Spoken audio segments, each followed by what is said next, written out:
आप देख रहे हैं कि पूरे देश में जिस तरीके से भाजपा तानाशाही फैला रही है एजेंसीज का यूज कर आज आप किसी गांव में जाकर पूछेंगे ईडी क्या, उनको भी पता है। वो बता देंगे ईडी वो संस्था है जिसे भाजपा और मोदी इस्तेमाल करते हैं अपने दुश्मनों की आवाज़ दबाने के लिए, अपने दुश्मनों को ख़त्म करने के लिए।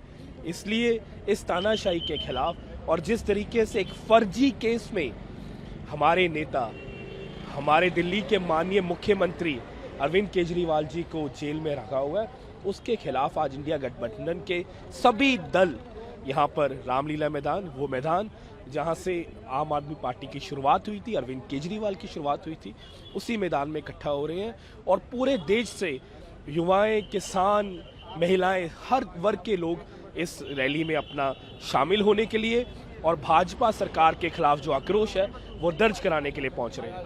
हरदीप सिंह पुरी कह रहे हैं कि 12-13 साल पहले जो है आम आदमी पार्टी कांग्रेस के करप्शन के खिलाफ आई, आज हाथ मिला दिया। देखिए जी, इस वक्त आज की इस रैली का जो नारा भी यही है, सेव डेमोक्रेसी। अगर देश को बचाना है तो हमें देश की जो संस्थाएं हैं, हमारी देश की जो कॉन्स्टिट्यूशनल बॉडीज़ हैं, उनको बचाना। जैसे मैंने आप कहीं भी जाकर सर्वे कर लीजिए, आप हमारे देश के ग्रामीण से ग्रामीण इलाके में जाकर किसी से पूछ लेना कि ईडी क्या है, वो बता देंगे ईडी वो एजेंसी है जिसे मोदी और भाजपा इस्तेमाल कर रहे हैं या पैसे लेने के लिए या ऑपोजिशन को दबाने के लिए। तो अगर देश को बचाना है, अगर देश में लोकतंत्र को स्थापित रखना है, तो आज सभी विरोधी दल, अकेले कांग्रेस नहीं, आप देख सकते हैं आरजेडी, सपा, उद्धव ठाकरे जी की शिवसेना, बहुत सारे जो दल हैं और उन दलों के नेता, उन दलों के कार्यकर्ता इकट्ठे हो रहे हैं और हमारा एक ही मकसद है, भाजपा की तानाशाही के खिलाफ आवाज़ उठाना। अपने नेता अरविंद केजरीवाल जी की जो सोच है कि इस देश की डेमोक्रेसी, अगर आज हमारे जैसे नौजवान विधायक बन पाए, मंत्री बन पाए, वो इसी बन पाए कि हमारी डेमोक्रेसी में शक्ति, तो अपने डेमोक्रेसी को बचाना है। देखिए, हम सब ने देखा कि कैसे 2 साल से हमें एक फर्जी इन्वेस्टिगेशन के तहत प्रताड़ित किया जा रहा है, बिना सबूत के, सिर्फ ऐसी बयानबाजी के आधार पर जिसपे चांदनी चौक के पॉकेट मार को भी अरेस्ट ना हो, ऐसे बयानों पर सिटिंग मुख्यमंत्री को अरेस्ट कर लिया गया है। ये सिर्फ एक कोशिश है देश की सारी बुलंद आवाजों को दबाने की, जो भी भाजपा से प्रश्न करेगा उनको जेल भेजने की। ये तानाशाही है। इस तानाशाही के खिलाफ हम सब आज यहाँ पर इकट्ठा हुए हैं, सारी विपक्षी पार्टीज यहाँ इकट्ठा हुई हैं। आप देखिएगा जनता का सारा जन आक्रोश यहाँ दिखेगा हमें। लेकिन बीजेपी एक सवाल उठा रही है कि शुरुआत की थी और सब कांग्रेस पार्टी के खिलाफ आप लोग आंदोलन कर रहे थे, आज उसी कांग्रेस के साथ मिलकर आप साझा करेंगे। आज देश में एक ऐसी सरकार है जो लगातार लॉज को बेंड कर रही है। कॉन्स्टिट्यूशन, हमारा संविधान जिससे देश चलता है, उसको बदलने का लगातार प्रयास हो रहा है। लेफ्टिनेंट गवर्नर्स द्वारा स्टेट गवर्नमेंट्स के काम रोके जा रहे हैं। तो आज देश को साथ आना पड़ेगा, सबको साथ आना पड़ेगा इस तानाशाही के, इस करप्ट सरकार को, भाजपा को हटाने के लिए। एक दूसरा मुद्दा है कि अभी सुनीता केजरीवाल भी यहाँ पे आएंगे, आम आदमी पार्टी की तरफ से जो जानकारी दी गई है, और यहाँ पे जी सुनीता केजरीवाल जी यहाँ मंच पर होंगी और जब आएंगी सबके सामने अरविंद केजरीवाल जी का बयान साझा करेंगी, अरविंद केजरीवाल जी का स्टेटमेंट साझा करेंगी। देखिए, तमाम लोग जो इस बात में विश्वास रखते हैं कि भारतीय जनता पार्टी की सरकार अगर केंद्र में रही तो यह देश, यह संविधान, यह लोकतंत्र नहीं बचेगा। और बिल्कुल इसी का एक उदाहरण जो है भारतीय जनता पार्टी ने पेश किया, विपक्ष के ऊपर ईडी, सीबीआई और इनकम टैक्स, अपने जो केंद्रीय जांच एजेंसियां उनको छोड़कर सोरेन साहब की गिरफ्तारी के बाद कांग्रेस का अकाउंट फ्रीज करना और अरविंद केजरीवाल की गिरफ्तारी करना, जो और वो भी बेबुनियाद गिरफ्तारी करना, भारतीय जनता पार्टी की तानाशाही का सबूत है।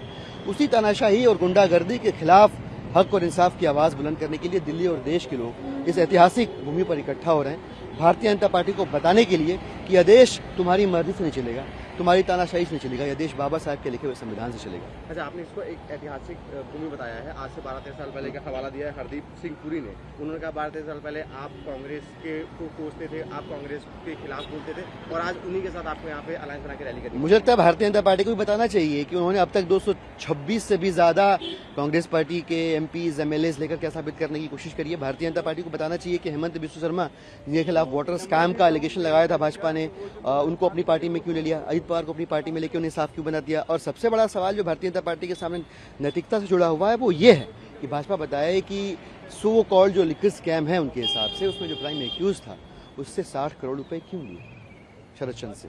ठीक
मिल रहा है ना? कानून है, ये बिल्कुल अंधा कानून है।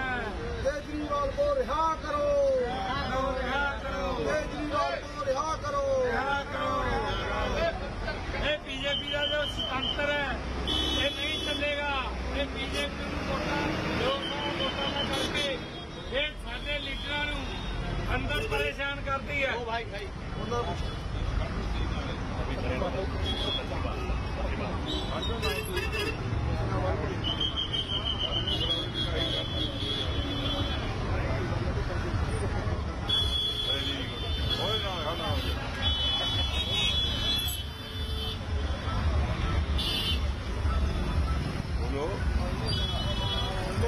बोलता कोई है नहीं, बोला है बुलाओ तो सही।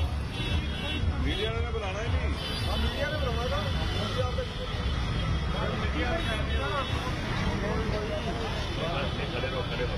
खड़े रहो फोटो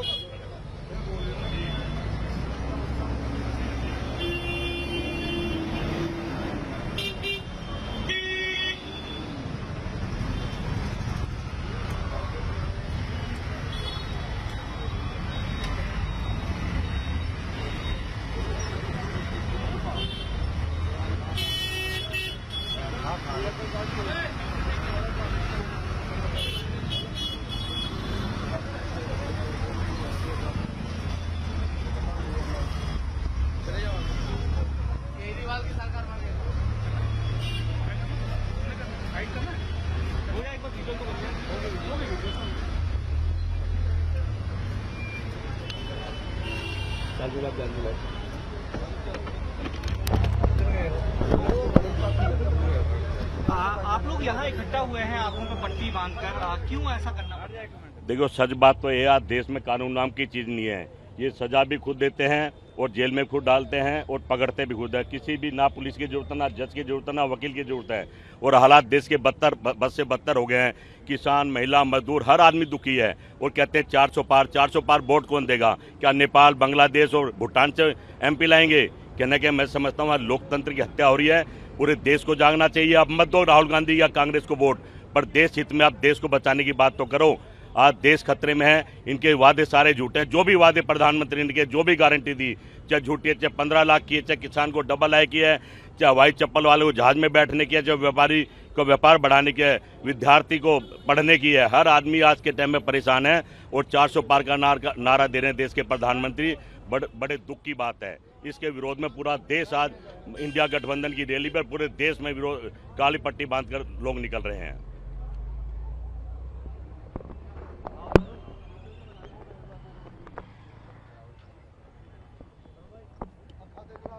आ जाओ आ जाओ। रिपब्लिक वार्ता है जी, ये रिपब्लिक वार्ता है।